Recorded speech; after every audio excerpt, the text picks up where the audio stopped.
Dr. Martin Luther King was a beacon of hope for so many in the United States, and his legacy continues to live on. King didn't die because he fought for black people. You don't get killed for that.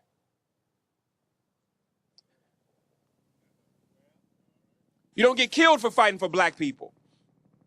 You get killed when your message becomes larger than any one group. You get killed when your message speaks to people no matter what they look like or where they're from. King spoke to an American power structure that didn't need to be at war. And he spoke to a nation that talked big about prosperity, but denied it for most of its citizens.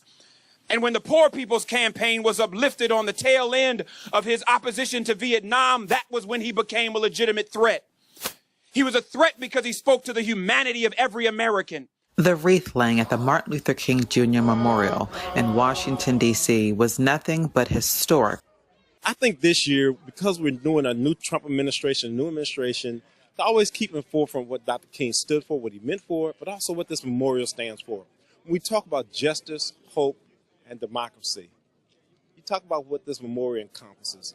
And so, as I said earlier, if everybody were to follow that, democracy, justice, hope, and love, what a great country this would be. It's important that during this inauguration that we keep that in mind as we set forth a new era in the United States of America.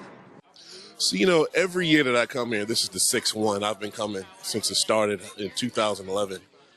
The program today was just like any other, you know, coming here and hearing about his legacy, seeing all the different people here today. And it's never too cold. It's never too early. You know, you got to get out of bed and pay your respects to MLK. None of us would be where we are without his sacrifice and his legacy.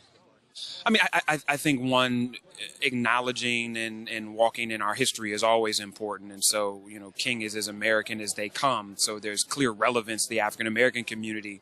But King is an ambassador for what it is to be American. And I think in these times, as we're trying to figure out who actually represents America, as we talk about making America great again, you know, who's actually responsible for making America great.